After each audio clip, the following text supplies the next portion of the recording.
Hello viewers, and a pleasant welcome to yet another episode of Situation Report on Live TV. The Situation Report brings you 30 minutes in-depth analysis about major unfoldings in Monrovia and its environs. My name is Yekezi Zobel, anchoring this edition of the program. And trending stories we following today say the lead campaigner for the establishment of Economic and War Crimes Court in Liberia reacts to Speaker Chambers' recent statement pertaining the establishment of the International Court in Liberia. Residents of Matadi community alarm over the increase of criminal activities in the area, and several challenges besetting the SDA Corporate Hospital disclosed. We bring you all of these latest developments plus so much more. Once more, I'm Yekezi Zobel, asking you to please invite someone to view along as we take this intermission. To be right back.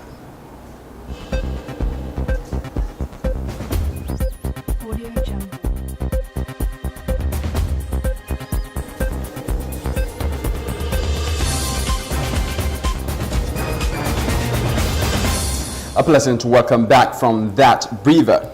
And now into our developments. Our lead campaigner for the establishment of Economic and War Crimes Court in Liberia has reacted to House Speaker Buffer Chambers' recent statement pertaining the establishment of the International Court in Liberia.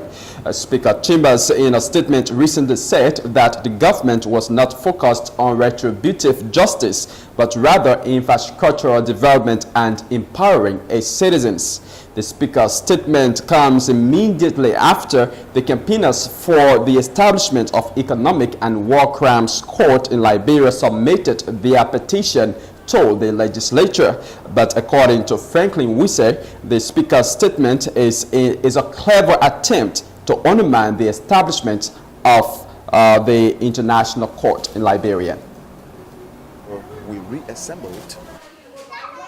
We were over there being ignored for most part of the day until one of the representatives, who is the co-chair on claims and petitions, came to meet with us, and he tried to make us to understand that the Speaker had wanted us to redo the petition and address it to the House of Representatives. We just saw that as a complete disconnect between the co-chair on claims and petition and the Honorable Speaker.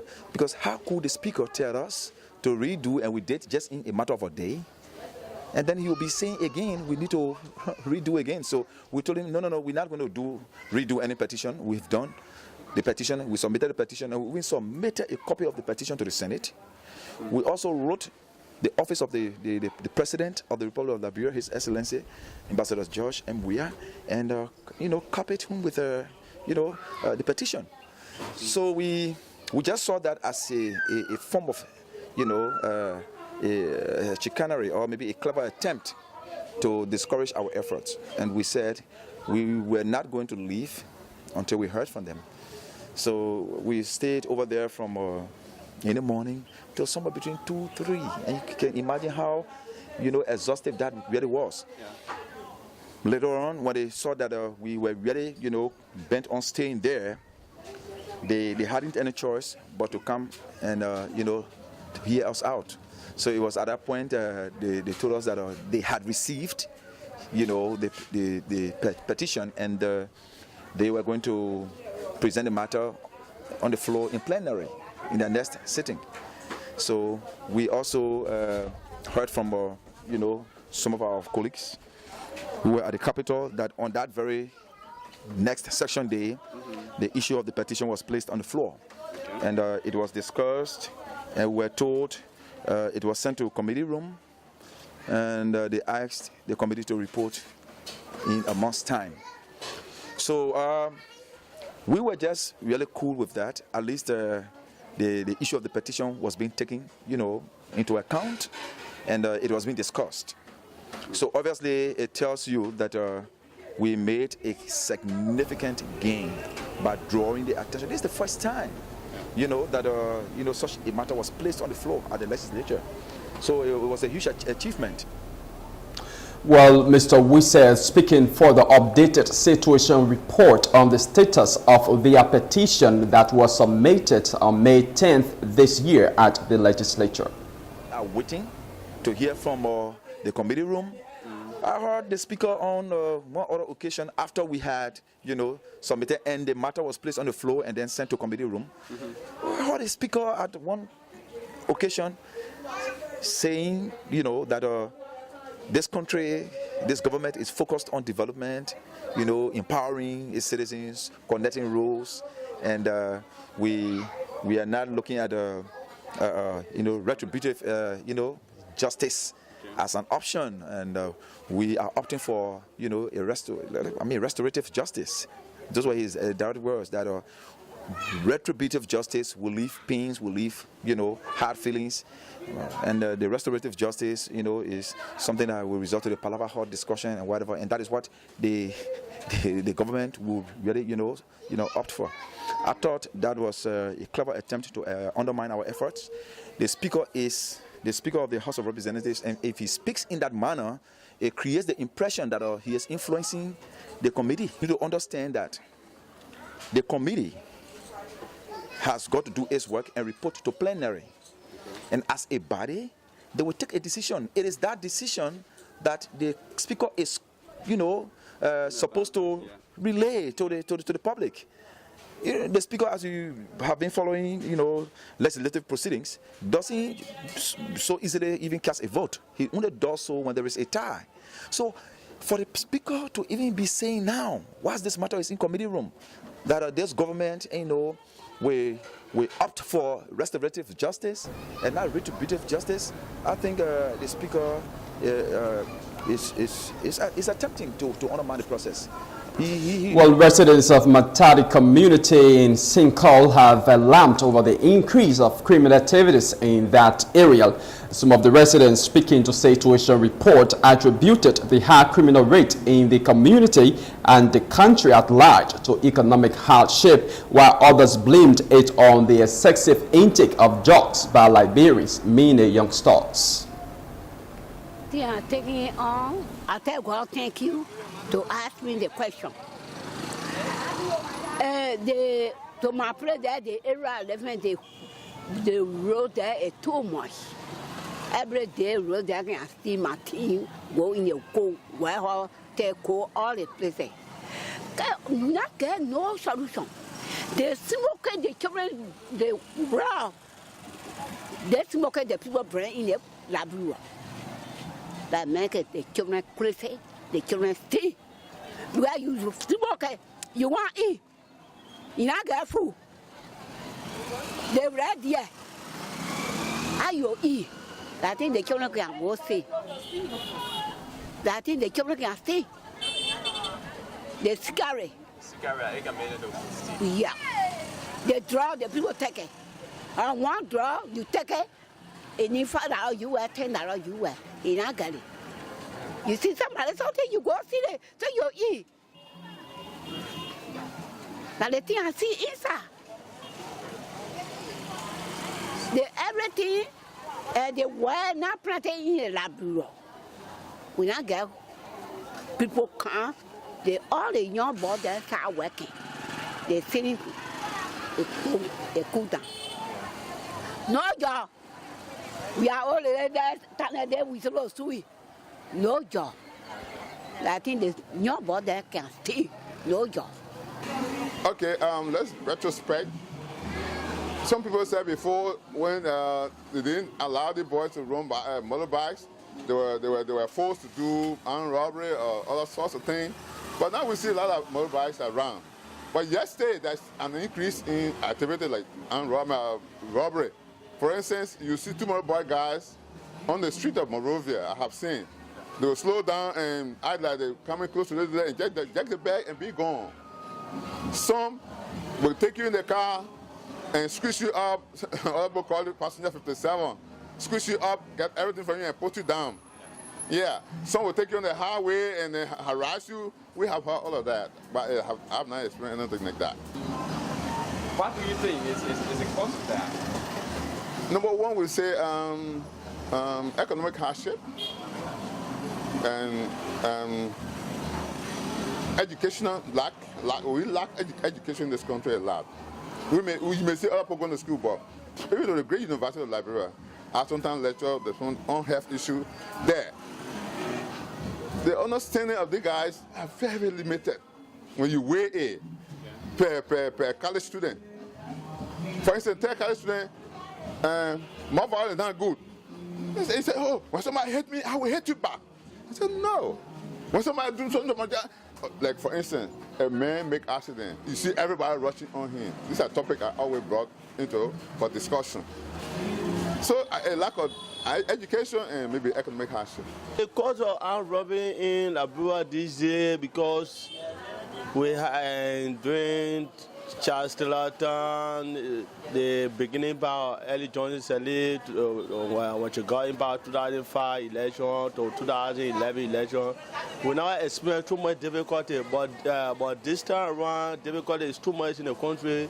So all people who don't have the mind of having to think about the future, may likely put themselves in some of the things to carry on armed robberies around because.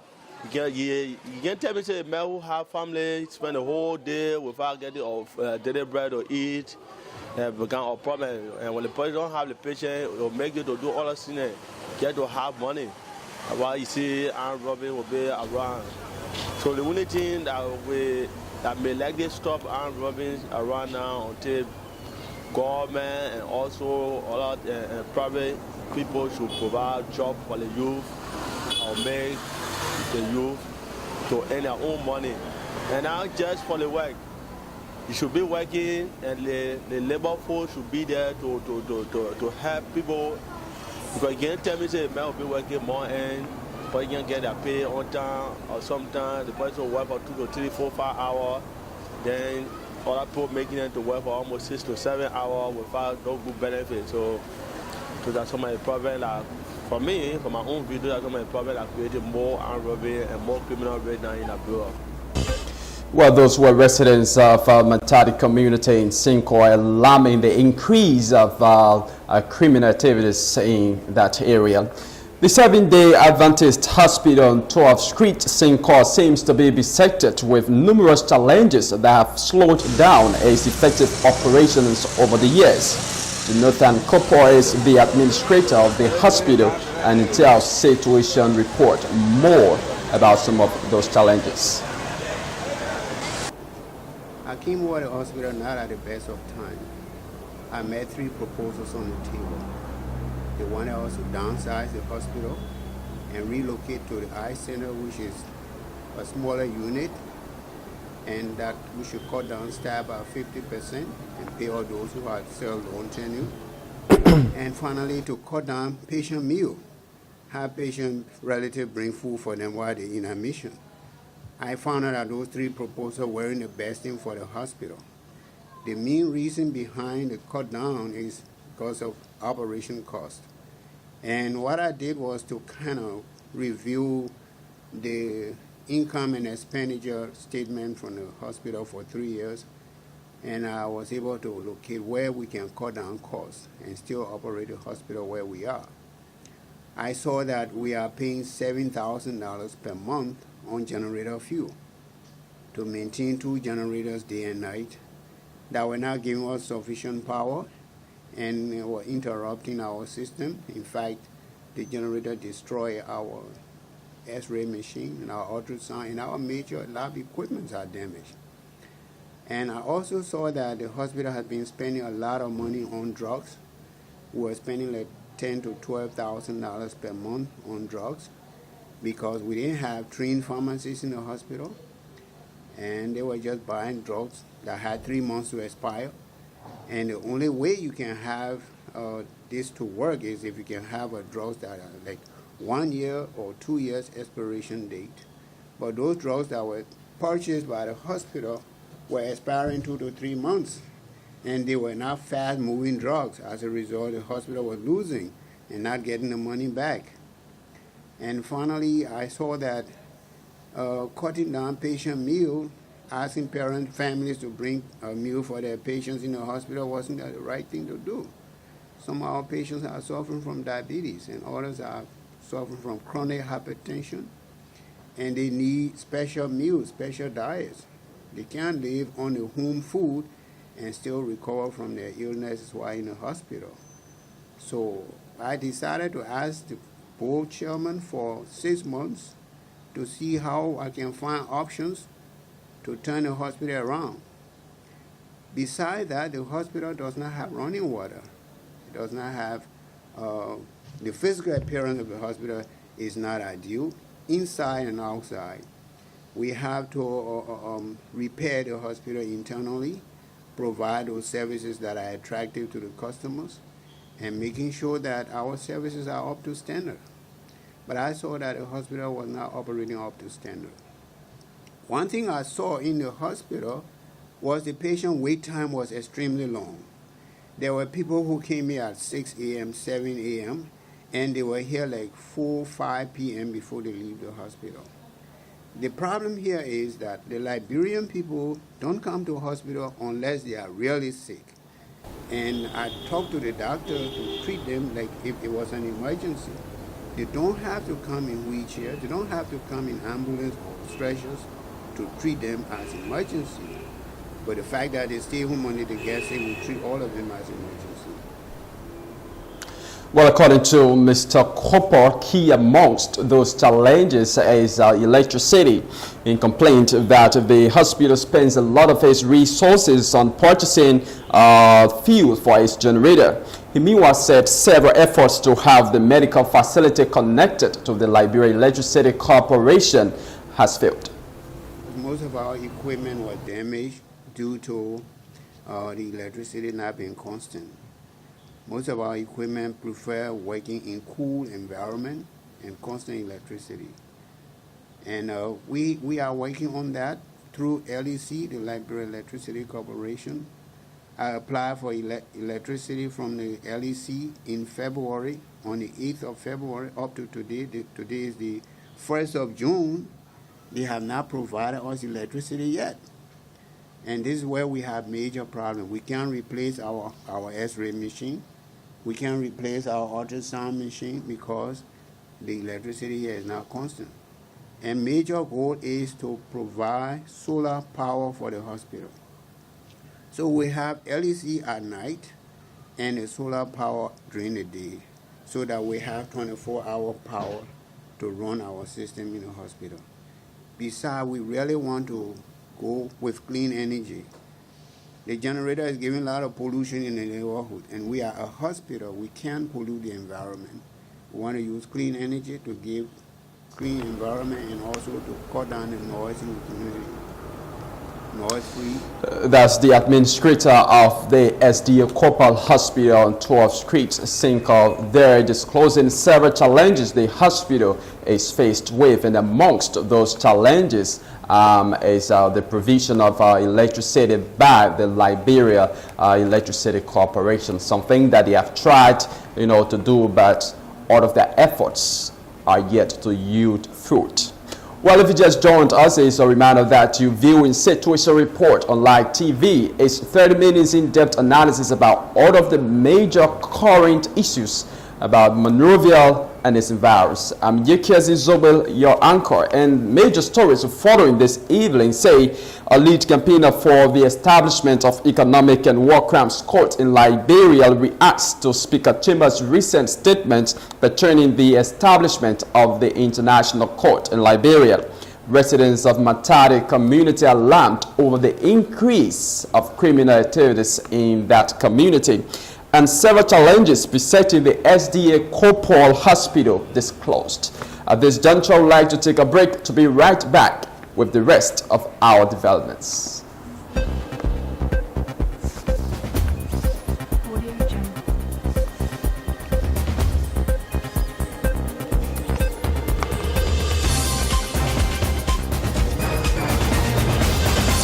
A pleasant welcome back from that intermission.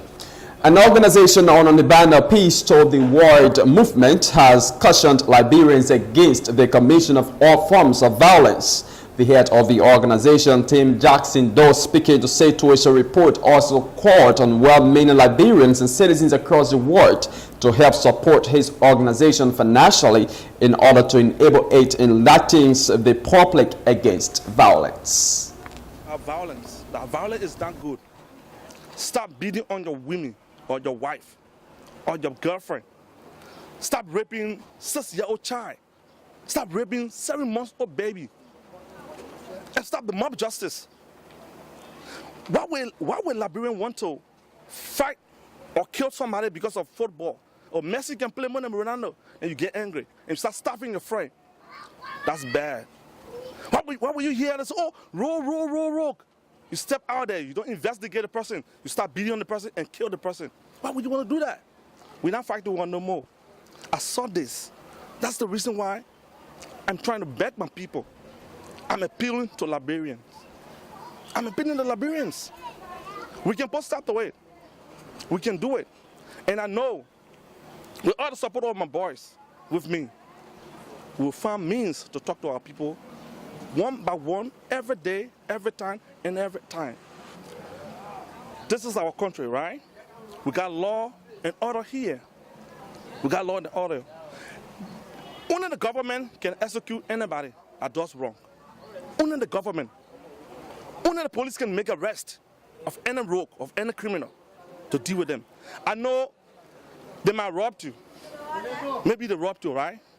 Okay. I'm not saying that stealing or people that rob people they are good or they are doing good. No. What I'm saying is, don't take away life. The time that criminal took to come to your house to come steal, all right? If you arrest him, don't turn him over to the police. Yeah, right now we don't have sponsors right now. That's the reason why I'm talking to you now. You know, to see people coming to buy my idea or our idea, peace to the world, as a brilliant idea to bring peace to our people, to stop the domestic violence, to stop mob justice, to stop the rapes. If we are power with finance, what is going to happen?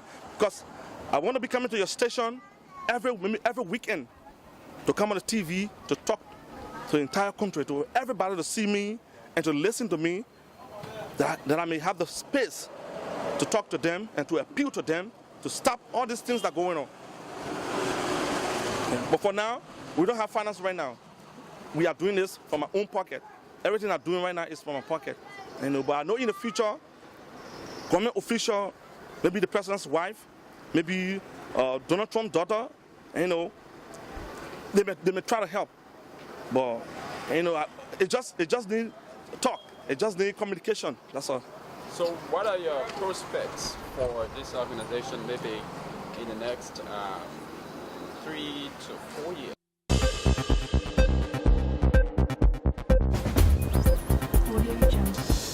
Well, it's Tim Jackson, the founder of the Peace to the World movement. They're cautioning Liberians against all forms of violence and, of course, calling on Liberians and citizens across the world to help support this organization financially in order to accomplish its mission.